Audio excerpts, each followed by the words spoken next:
much. You guys, that's a command. Rest yourselves. We're almost at the end. Hello, everyone, and may I say for the last time officially, welcome to the White House. Yes. Well, we are beyond thrilled to have you all here to celebrate the 2017 National School Counselor of the Year, as well as all of our state counselors of the year. These are the fine women and a few good men. One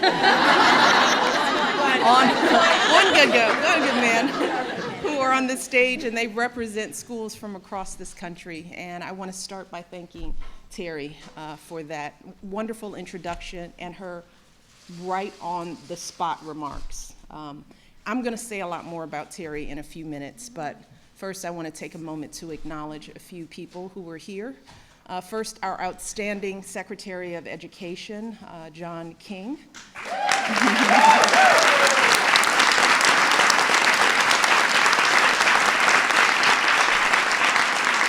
As well as our former Education Secretary, Arne Duncan.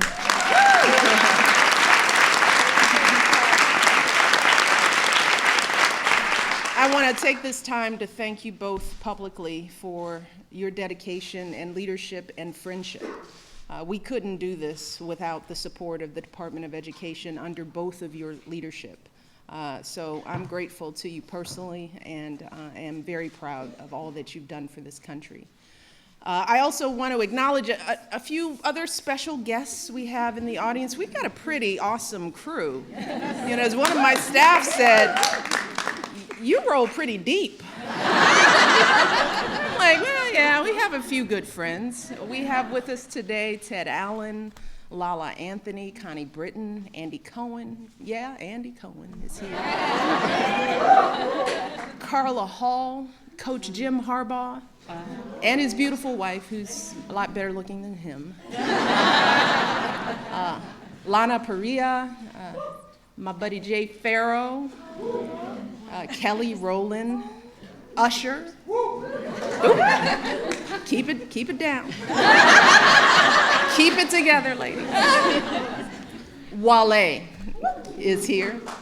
And of course, Allison Williams and her mom are here. And all these folks are here because they're using their star power to inspire our young people. And I am so grateful to all of you for stepping up in so many ways, on so many occasions. I feel like I've pestered you over these years, asking time and time again, well, where are you going to be? I'm going to be in New York. Can you come? Can you come here? Can you do this? Can you tape that? Can you ask for that? Can you come? Can we rap? Can we sing? So thank you all so much. It really means the world to this initiative to have such powerful, respected, and admired individuals speaking on behalf of this issue. So congratulations on the work that you've done, and we're going to keep working. And today, I especially want to recognize all the extraordinary leadership team that was behind Reach Higher from day one. And this isn't on the script, so they don't know this. I want to take time to personally acknowledge a couple of people. Executive Director Eric Waldo. Where is Eric? He's in. You got to step out there. There goes Eric.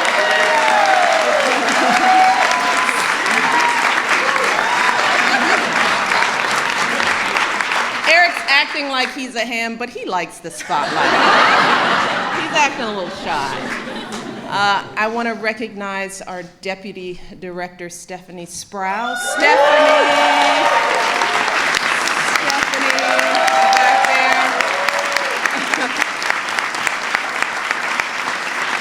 And he's really not going to like this because he tries to pretend like he doesn't exist at all, but our Senior Advisor, Greg Darneater. Woo! There you go.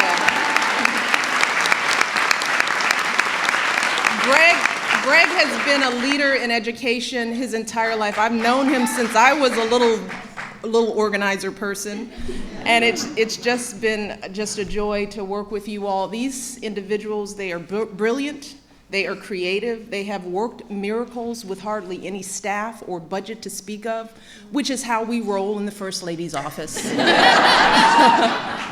And I am so proud and so grateful to you all for everything that you've done. So let's give them a round of applause. Or you can leave.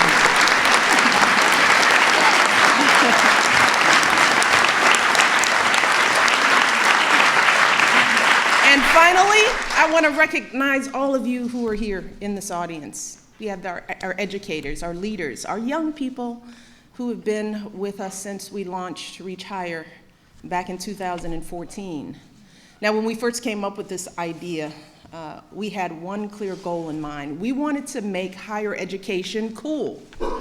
We wanted to change the conversation around what it means and what it takes to be a success in this country.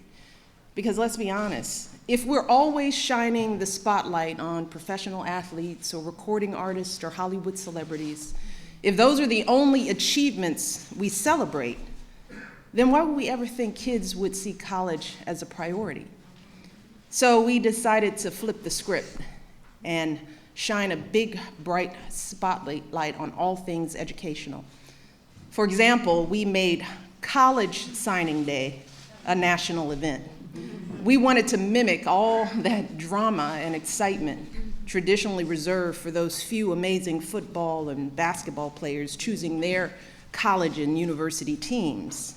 We wanted to focus that same level of energy and attention on kids going to college because of their academic achievements.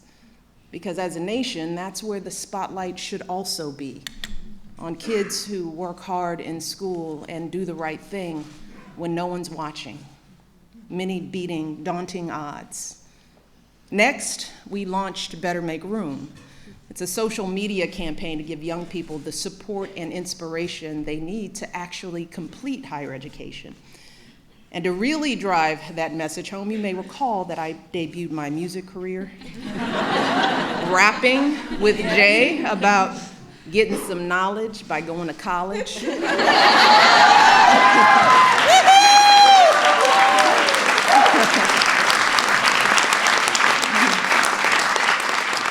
We are also very proud of all that this administration has done to make higher education more affordable.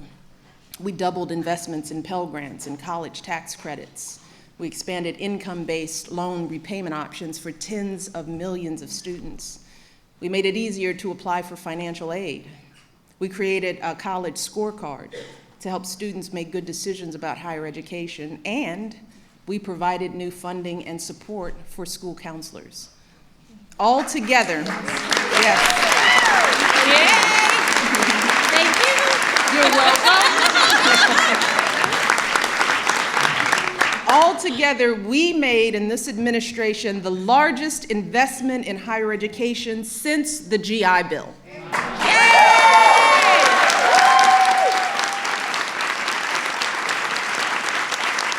And today, the high school graduation rate is at a record high, and more young people than ever before are going to college. And we know that school counselors, like all of the folks standing with me on this stage, have played a critical role in helping us get there. In fact, a recent study showed that students who met with a school counselor to talk about financial aid or college were 3 times more likely to attend college, and they were nearly 7 times more likely to apply for financial aid. So our school counselors are truly among the heroes of the Reach Higher story. And that's why we created this event 2 years ago, because we thought that they should finally get some recognition.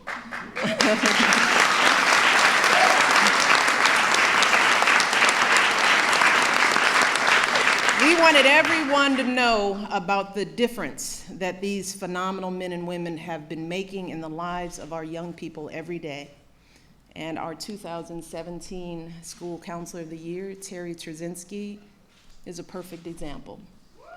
As you heard, Terry works at the Calhoun Area Career Center, a career and technical education school in Michigan. And here's what Terry's principal said about her in his letter of recommendation. He said, once she identifies a systemic need, she works tirelessly to address it. So when students at Terry's school reported feeling unprepared to apply for higher education, Terry sprang into action to create a school-wide, top-to-bottom college readiness effort. Under Terry's leadership, more students than ever before attended workshops on resume writing, FAFSA completion, yes, I can now say FAFSA, and interview preparation. I can barely say it. They did career and personality assessments. They helped plan a special college week, and they organized a military day, hosting recruiters from all branches of our armed forces. And because of these efforts today, 75% of Calhoun's seniors now complete key college application steps, and Terry's school has won state and national recognition. And all of this is just one small part of what Terry does for her students each day. I can go on and on about all the time she spends one-on-one with students, helping them figure out their life path. Terry told us, as you heard, she told us about one of those students, so we reached out to Kyra, and here's what Kyra had to say in her own words. Kyra wrote that Mrs. Torzinski has helped me grow to love myself. She helped me with my doubts and insecurities. She said, my life has changed for the better in all aspects. Kyra said she held my hand through my hardest times. She said, Mrs. Torzinski is my lifesaver. That's what Kyra said. And this is what each of you do every single day. You see the promise in each of your students.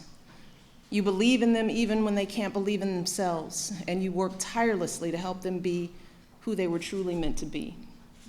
And you do it all in the face of some overwhelming challenges, tight budgets, impossible student counselor ratios. Yeah, amen. Endless demands on your time. Y'all come in early, you stay late, you reach into your own pockets. And see, we got the amen corner.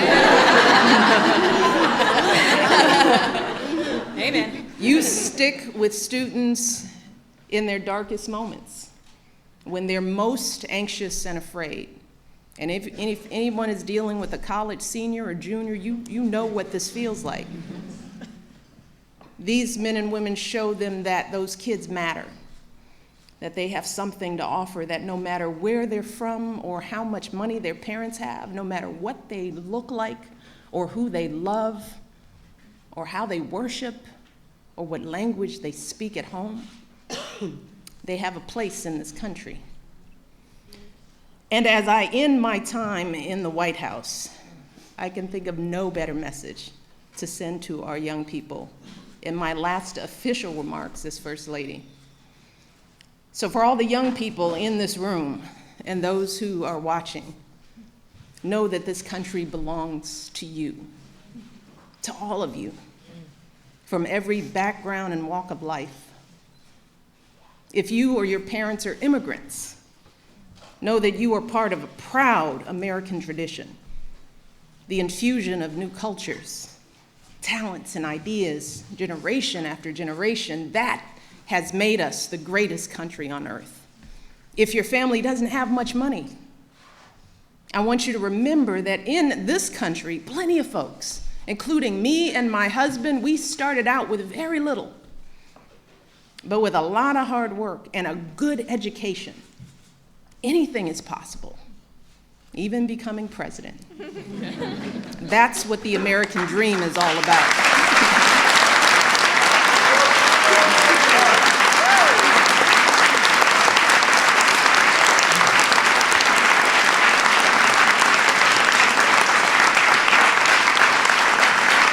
And if you are a person of faith, know that religious diversity is a great American tradition too. In fact, that's why people first came to this country, to worship freely. And whether you are Muslim, Christian, Jewish, Hindu, Sikh, these religions are teaching our young people about justice and compassion and honesty. So I want our young people to continue to learn and practice those values with pride. You see, our glorious diversity, our diversities of faiths and colors and creeds, that is not a threat to who we are. It makes us who we are.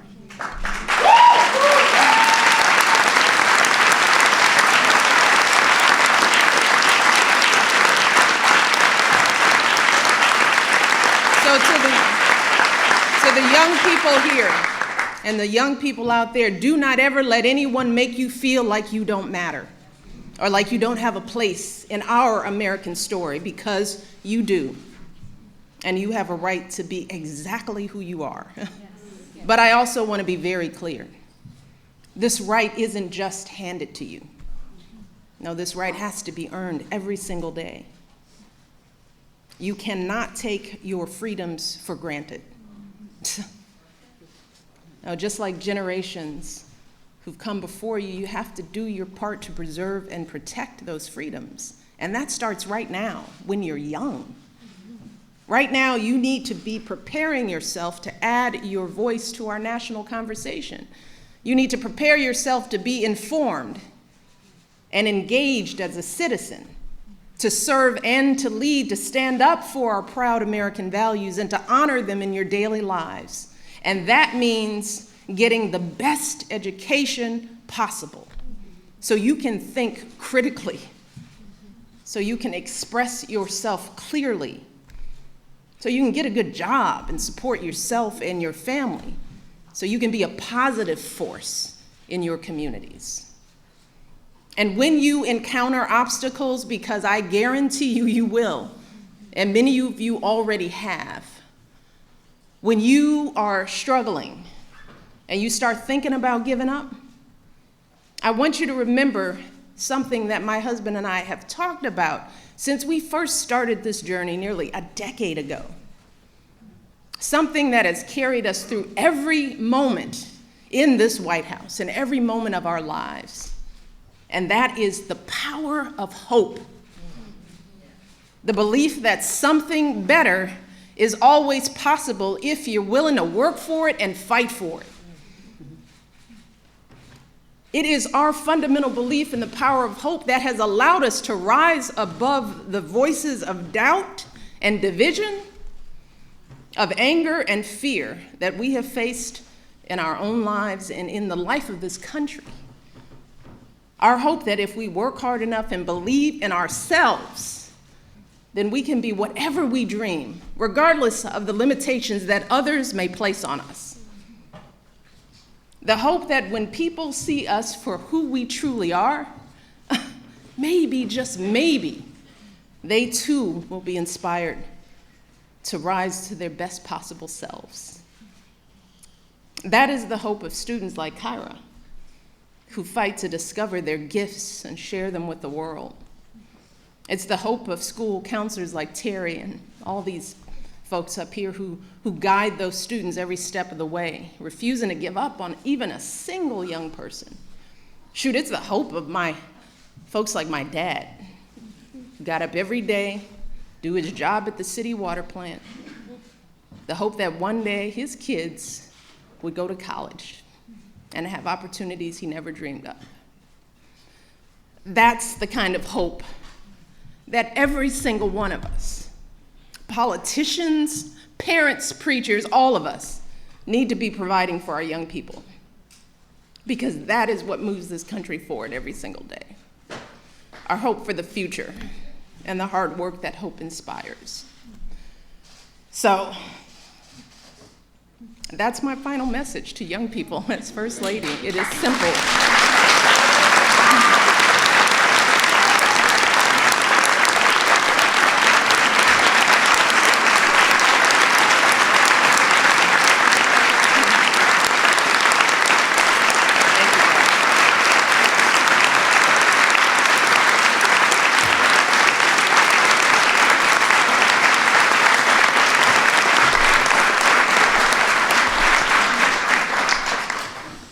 I want our young people to know that they matter, that they belong. So don't be afraid. You hear me? Young people, don't be afraid. Be focused. Be determined. Be hopeful. Be empowered. Empower yourselves with a good education. Then get out there and use that education to build a country worthy of your boundless promise. Lead by example with hope, never fear. And know that I will be with you, rooting for you and working to support you for the rest of my life. And that is true, I know, for every person who is here today, and for educators and advocates all across this nation who get up every day and work their hearts out to lift up our young people. And I am so grateful to all of you for your passion and your dedication and all the hard work on behalf of our next generation. And I can think of no better way to end my time as First Lady than celebrating with all of you. So I want to close today by simply saying thank you. Thank you for everything you do for our kids and for our country. Being your First Lady has been the greatest honor of my life, and I hope I've made you proud.